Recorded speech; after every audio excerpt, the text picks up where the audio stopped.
This special podcast is brought to you by Westbrook.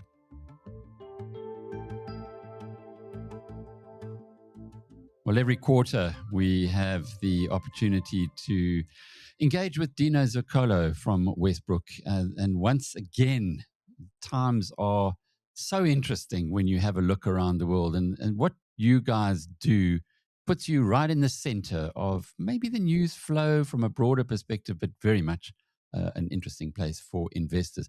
Let's just, before we go into unpacking the last quarter and where we are today, just for those who are joining us for the very first time, what is Westbrook and what does Westbrook do? Thanks for having me, Alec. And you are right, the world is a very interesting place at the moment. I think many of the tribe have probably heard from myself and my colleagues before, but those who haven't, so we're a business, Westbrooke Alternative Asset Management. Westbrook is a business that this year will hit $1 billion of assets under management, which for us is a big milestone. And really what we are is we're a diversified private markets manager or alternative asset managers, they're better known globally, with a mission of providing South Africans with access to the global world of private markets. We have our head office in Johannesburg, Alec. We've got offices both in London and the Miami region of the United States. And we invest in the regions where we have capability into four different things. The first is private debt. The second is hybrid capital. And we do some real estate investing. And lastly, private equity. And really, obviously, I think many of the tribe will have heard the names of Blackstone, Brookfield, Apollo, Blue Owl, KKR, etc. Now, those mega managers have very much become one of the key global investing sort of discussions and themes at the moment, and private markets is obviously what they do. And we're really aimed at providing a South African who's not a global pension fund that like the likes of Blackstone are talking to, with access to similar quality opportunities in our markets. And one of the focus areas that we often cover in our conversations every quarter is private credit. Now, as a result of that, I've been following the news on private credit through our partners at The Economist and the Financial Times. And there's been quite a lot of talk around private credit coming under pressure. What gives? What's happening there? Yeah, so you're 100% right. What we generally talk about on BizNews, Alec, which is our largest single strategy and very widely distributed and sort of allocated by clients, is Westbrooke Yield Plus. Westbrooke Yield Plus today it's grown nicely since we last spoke. It's got 226 million pounds of assets in the strategy at the moment. And really, what we do in Westbrooke Yield Plus is we lend against property in and around the UK to give South African investors a hard currency return in excess of that can be found in bonds or cash or fixed income. Private credit globally, Alec, over the last few years has been the fastest growing alternative asset class in the world. And there have been a couple of reasons for that. I mean, the first reason is that interest rates have been high for a long time. And so, the ability to extract a higher return with lower risk has really been very evident in private credit.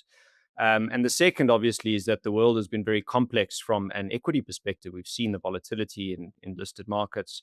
And I guess allocators have been faced with this conundrum of where to invest their money above inflation, which is the third theme. Inflation has been high, without necessarily putting their money at risk of being lost. And so as a consequence, private credit has exploded globally. But what we have seen in some cases, as a consequence, I suppose, of the rapid growth in private credit, is that there have been some loans that have gone bad and there have been some failures.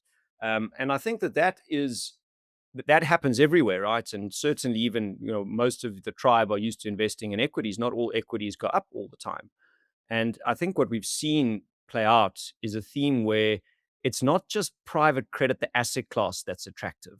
Obviously, the fundamentals of the asset class are attractive, but it is private credit when investing with an experienced manager with a track record of success that is conservative in the way that they extend credit that is even more important. And I think really what we've seen is that where that isn't the case, then there is the opportunity to lose money in the same way as there's opportunity to lose money in a poorly managed business. And I think that's something that we think sets us apart. Mm. I'm sure that many members of our community will be watching this and saying, yeah, I know that when, for instance, the stock market goes on a tear, you get all kinds of dodgy companies that get listed and get pulled up or what a rising tide lifts all ships. And so because private credit has been that popular, it's not surprising, I guess, that you would have some of the dodgy loans coming in. But private credit itself, just unpack that once again for people who haven't been following the story. Yeah, so private credit really gained prominence globally post 2008 global financial crisis. What happened in global financial crisis is that regulators realized that the banks had been quite irresponsible in some of their lending practices. And so what you'd seen was a host of regulation that tightened what the banks could do and put a ton of regulatory red tape on their ability to extend capital. And so the bank's response to that, Alec, was to say, okay, well, we're going to only do really big loans, and when we make a loan, we want to do it for a long time, 5 years plus. And so what that left, if we look specifically at the UK, that's generally a loan of like £20 million and above that the banks want to do.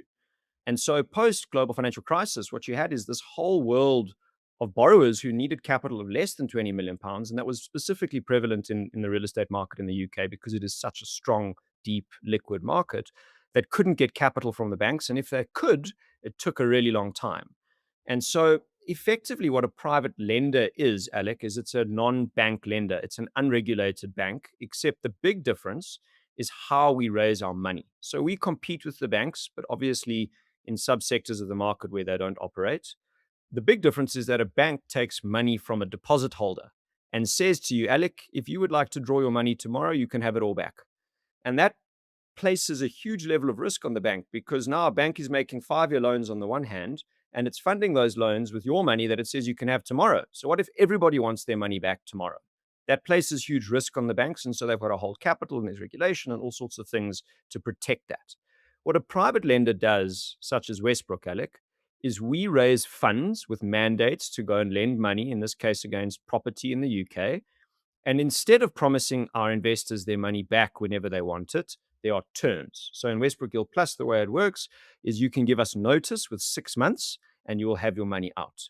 And because of the fact that what we do is we more closely manage the duration of our loans, which are much shorter than 5 years, they're generally sort of 18 months, 24-month loans, to what the duration is of our clients' investments, it gives us a lot more flexibility and leeway to be able to be competitive in the market. And so really what you've seen since 2008 is a flurry of capital from non-bank lenders chasing and eating the bank's lunch. Mm. No, that's also very well put. You clearly have lived this for a long time. Just moving though into the UK, the news flow about the UK is not very good at the moment. Keir Starmer seems to, well, we get forecasts that he's on his last legs and then he manages to hang on for a little bit longer. So politically, there's issues. Um, the the country itself does seem to be grappling with all kinds of internal problems as well. What's the appeal to you as an investor there in real estate? Because real estate is a vote of confidence, I guess, into the future when you're investing in that asset class. Yeah, there's a lot to unpack there. Like, let's start with the UK and private markets. So, one of the big appeals of private markets is that we're unlisted, and because we're unlisted, you don't get a price every day. In our case, you get a price every quarter. Now, in the listed markets, because the price moves, you can buy and sell at whatever the price is. And so, whenever there's political noise, the UK has had 6 prime ministers in 10 years, unbelievably. Prices move around, and it might have nothing to do with the value of the investment that you've made. It might have to do with noise around Keir Starmer or interest rates, whatever the case might be. So one of the issues with the listed markets is mark-to-market adjustments and volatility. I mean, I looked earlier, the S&P 500 last year volatility was up on 20%. We've seen that in the last few weeks. So private markets, your valuation is much more linked to the actual quality of the investment that you make, which is one of the primary appeals in today's environment. If we then shift to the UK, Alec, you're absolutely right. I mean, there's been a lot of noise. As I mentioned, prime ministers in 10 years. For Q4 2025, we had 0.1% growth in the UK. It's been a little bit of a tough environment from a business perspective. And so now the question becomes, well, I'm an investor, I'm South African. I've seen the rand now below 16 to the dollar. I've externalized a lot of money. I want to invest globally, which is a smart thing to do at the moment. But really, I mean, that incorporates dollar, pound, euro, and you need pound in your portfolio. So now if you're going to invest in the UK in a little bit of a tough environment, where you're going to do it. And I think that's really why we think Yield Plus is so attractive, because by investing in debt, which is secured, if things are bad, the equity holder of a business, or in this case of a property, is going to lose money before you. But because interest rates, although they've come down a little bit, are still quite high, you can extract, in our case, a return of between 7 and 8% in pounds for a really, really well secured investment. So I suppose the point, Alec, is that if you're looking for an investment with less volatility, lower correlation to the traditional markets, and something that is in pounds, which is a very strong global currency, but which is more secure than equity, we think debt is a great place to be because it gets you rid of the noise. When it then comes to real estate, look, the UK real estate market is a little bit of an enigma, Alec. It is one of the deepest and most liquid real estate markets in the world. And if you look at the real estate market in the UK, capital growth last year was at about 2%, and rental growth in the underlying rentals was at about 3.5%. And so it is actually quite a bit more resilient and liquid and strong than the overall economy. And so we think that if you're looking for something that's asset backed and that's quite secure and defensive, and you want to invest in the UK, real estate is a great place to be. It's so interesting, and you look at it almost broadly speaking. People want to own property in the UK because it's a safe place to own property. If you look long term, it's a democracy. You aren't going to have some crazy guy like Putin taking over and messing things up. But they don't necessarily get that excited about the economic growth in the country, which is a it's a dichotomy, isn't it, on the two? But essentially, what you're saying is you lend to people who are in the asset class in property, and that continues to appreciate. 100%. But I think again, Alec, the point is we don't need it to appreciate in order for our investors to continue to generate their returns. So to give you like very simple maths, if we have 100 of property as security, on average we're lending about 56, 57 against that property. So now if the property goes from 100 to 90, that has absolutely no bearing on our loan, which is the important point. Um, I mean, it's interesting what you talk about the UK and property. South Africans love the UK as well. I think just because it's familiar. It's sort of the genesis of where our culture in this country comes from. We know the language, we know the legal system. Many high net worth South Africans have traveled to the UK. Maybe they haven't been to America, whatever the case may be.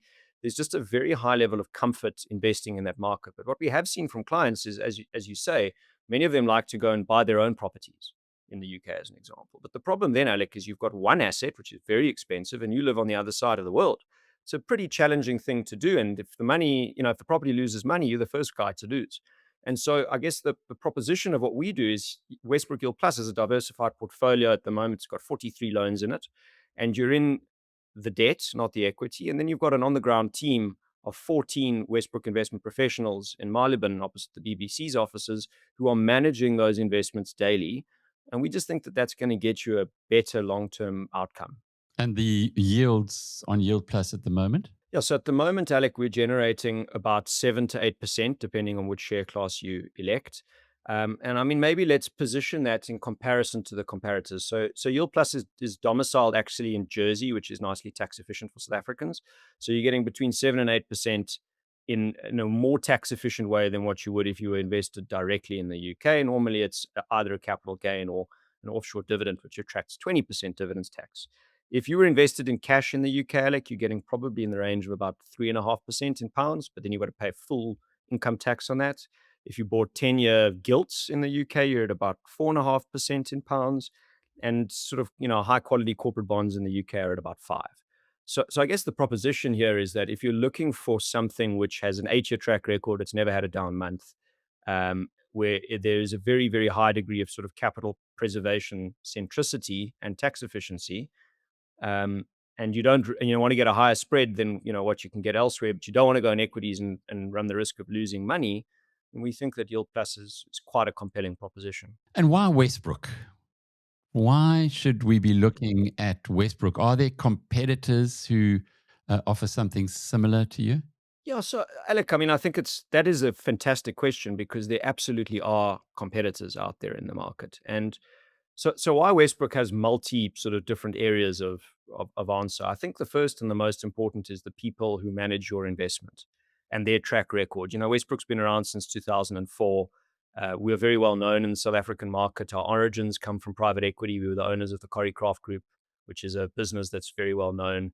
Our principals are people of repute, our founder, Martin Sachs, the management team, and then ultimately the Enthoven family and one or two others through a structure. So firstly, you've got a really experienced team who are on the ground and who are, sort of shareholders of repute. That for me is the first point. The second point is access. So we provide South Africans with access to the UK market in a way that works for them, but not just access from a structural perspective, access to us as a team. If you're investing with a mega manager, you can't phone them up tomorrow and ask them a question as to what's going on with your investment. And I think we pride ourselves in giving South African ultra high net worths and family offices and even high net worths with unique access to our team and the market. And then I think third, Alec, is what we do. You know, we make loans in the UK that are less than 20 million pounds, which in the UK market are tiny. But in South Africa, a 10 million pound loan, let's say, is more than 200 million rand. And so, what we're able to do as Westbrook is we play in niches of the market, which we call the lower mid market in the UK, where we can be really, really good and we can get really, really good asymmetry between the level of risk that we need to take per unit of return that we generate. So we think we can get you as an investor a higher return without taking more risk.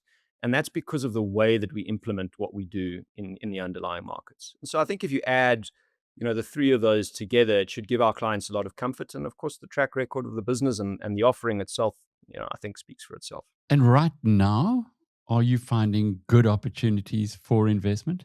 Yeah. So, I mean, I think I'd probably call it a bit of a sweet spot for private credit at the moment, Alec. And the reason for that is as follows. Interest rates have been very high for a long time, but they have cooled a little bit over the last 2.5 years. So as an example, the UK Bank of England base rates is down 1.5% in that period. It's the 3.75%. So what that means is that investors in private credit can still get healthy yields, which are in excess of the comparators that I just mentioned. But with interest rates having come down the way they have, it's had a very, very positive effect on the underlying real estate market. Because obviously, if interest rates come down, it's a good time to refinance your debt if you're an owner of an existing asset. And suddenly it makes projects on the development side and whatnot, that not that we do developments as Yield Plus, it's too risky for us. But it does result in a much higher level of capital flows into the real estate market and buoyancy in the general market. So I think where we are at the moment is we're nicely positioned. We're seeing much stronger pipeline than we have in years gone by when interest rates were very high. And we don't think that we're having to take undue risk in order to achieve the yields that we do for our clients. I mean, that being said, Alec, obviously the funds returns do move in line with interest rates. We're at 7 to 8% in sterling at the moment, and a couple of years ago we were at 9. And so I think it's important to point out to investors that the yield will move around with interest rates, but the spread, i.e., the difference between what you can get in cash or bonds or fixed income and what we generate in Yield Plus remains constant.